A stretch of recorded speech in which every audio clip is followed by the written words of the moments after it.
2015 Equinox. We're doing a timing chain job, so about halfway there.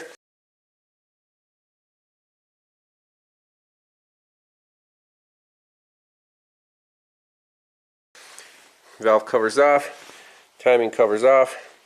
We just need to remove the tensioner, and I think I see a piece of broken timing chain guide right here. It's nice of it to not go too far. That's the top piece, top part of the forward guide right here. It used to be there. So yeah, actually pretty straightforward job. I don't know why the book time is 8 hours.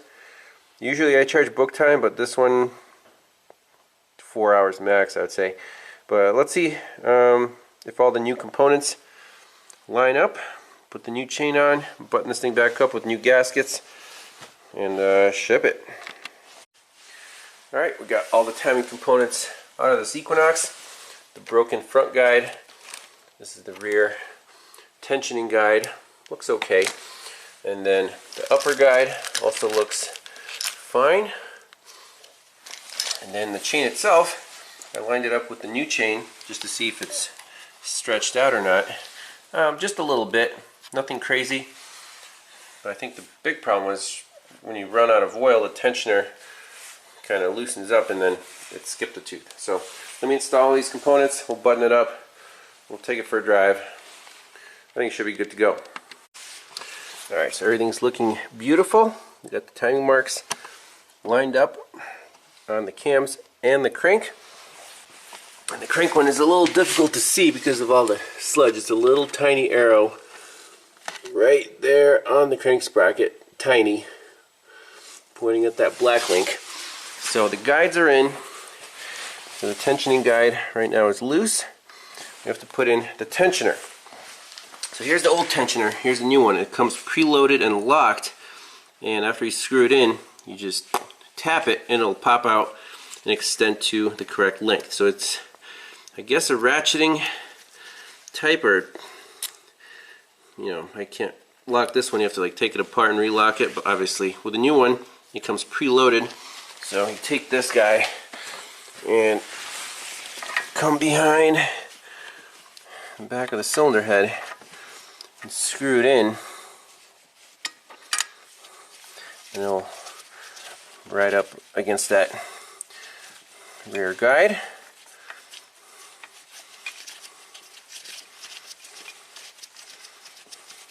Screws right in very nicely. You see the slack's already getting taken up. So even when the tensioner is not extended, there shouldn't be that much play in the chain. So the chain was definitely moderately stretched enough to where it could jump time, and it did when the tensioner collapsed from low oil pressure. So I think everything's good. Let me tighten up the cam bolts. You're supposed to replace them, but we'll just torque them down to 70 foot-pounds. That'll be good. Then we'll torque down that tensioner. Just torquing these down to 75 foot-pounds. Good. This guy right here.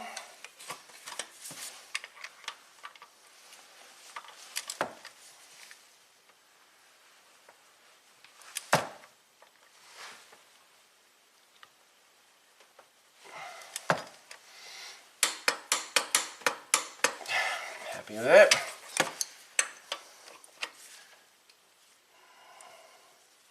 Okay, looks perfect. Okay, so after tightening down the cam bolts, we're ready to release the timing chain tensioner. So right now this guide is, you can see it's loose. So the instructions say put something rubber tipped down here like this. So we're going to push the hammer down to release that tensioner. Let me see if I can just do that by hand.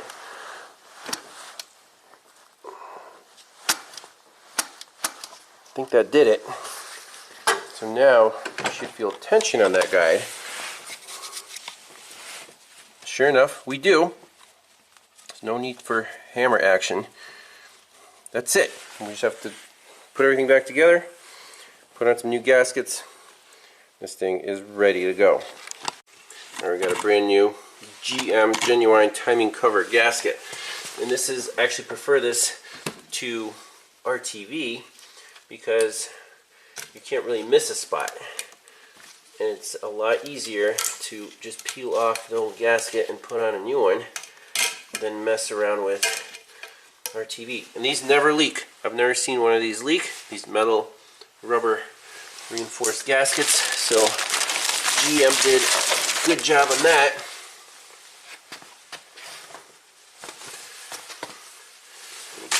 Wipe off the perimeter.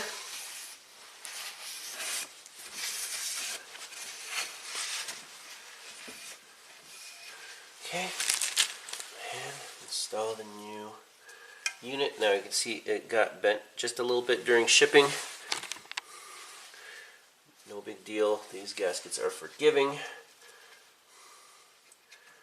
So install that there.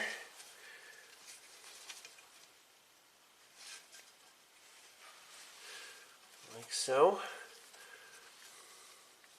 Ready to put the timing cover on. Should be good to go.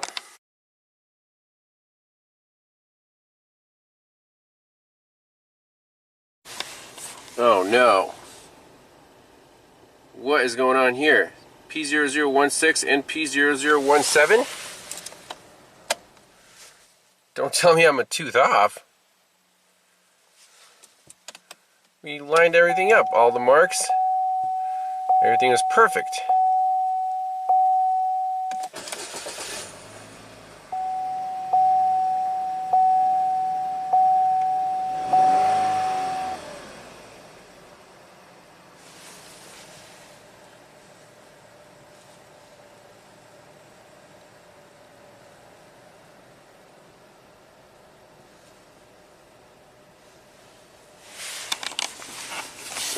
Try again. No DTCs. Let's look at live data.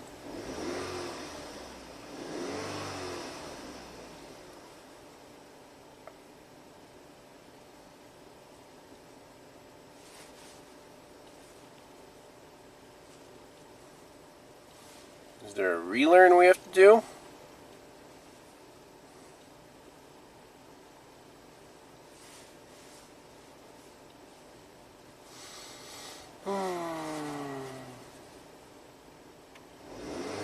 Guys, they're all zeros. This is crazy.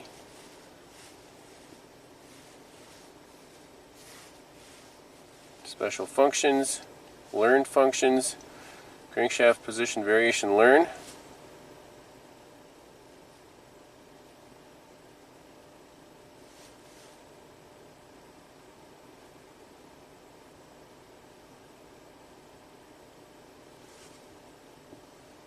Just have to warm up the engine a little bit.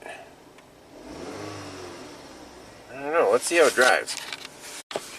This is ridiculous. I guess we celebrated too early. Both P0016 and P0017? So it must be a tooth off on the crank. How is this possible? Everything was lined up perfectly. Dang. Back to the shop, I guess. Alright, so 2015 Chevy Equinox, obviously we're not done with this thing. I ripped the valve cover back off, verifying this timing, because right now we have both the 16 and 17 P0016, P0017 trouble codes, meaning both the exhaust and the intake are out of time. Did I mess up putting this timing chain on?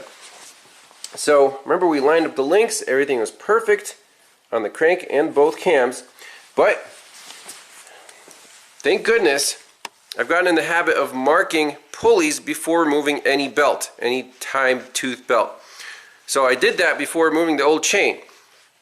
On the crank pulley, I made a mark right here. See this black mark with a Sharpie? So I lined that up where TDC on the cylinder number 1 compression stroke. And I also scribed in this varnish, I labeled the intake and exhaust cams, and then I just put a pick, a straight pick like this along the head cover, and I just scribed a line in the brown stuff here. Well, check it out. The line is definitely higher than where I scribed it. We should be down here. And I'm looking at the exhaust. This line is too high up, so we are definitely retarded by, it looks like, one tooth.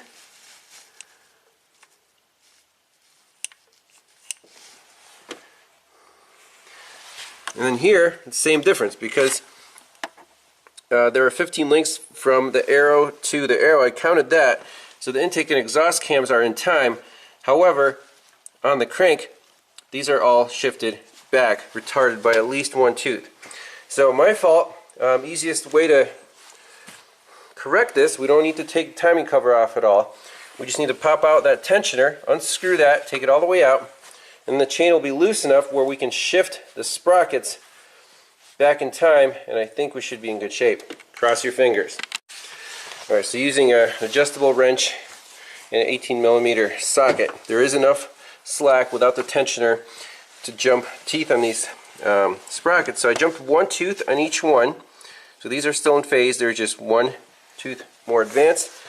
And now we are right in the middle, right here. We want to be right up here. So we're still one tooth retarded. Let me jump one more tooth.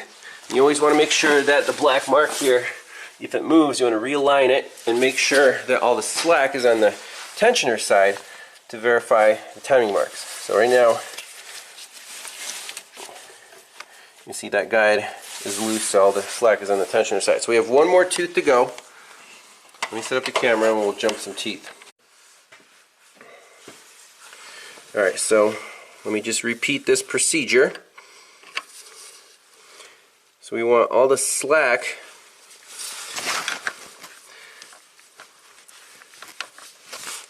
we want to retard the intake sprocket one tooth, so we need the slack on the front side. Okay, so way we're going to do that, first get all the slack in the middle right here, then turn this so the slack is on the front side, and now you can see the chain I can almost lift up. Boom, there you go, one tooth forward. And now we need to get the slack on the middle again right here, and then lift up the chain, and then the exhaust cam should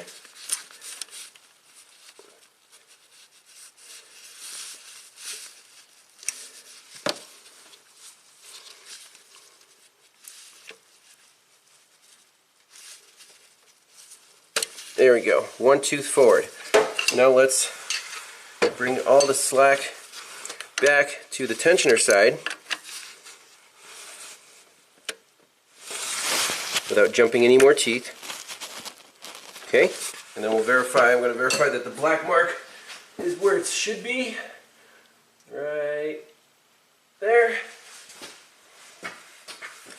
Now, I think we should be on the original mark. Yep, that's the original mark there. Intake, exhaust, and with a mirror I should be able to see the original mark over here, and I do.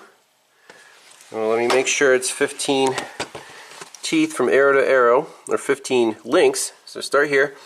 1, 2, 3, 4, 5, 6, 7, 8, 9, 10, 11, 12, 13, 14, 15. Perfect. I'm happy with that. Let's button everything up, put the tensioner back in, and this thing should be happy.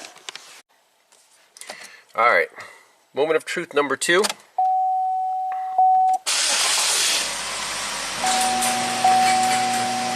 Let's take it for a spin. Ah, that's what we like to see. No trouble codes, no check engine light. Let's graph the camshaft positions. I think we should be in good shape. Equinox is very happy.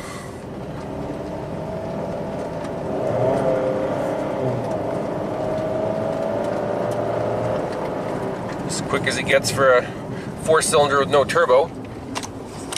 Cams are phasing. No check engine light, no codes. So, confirmed repair.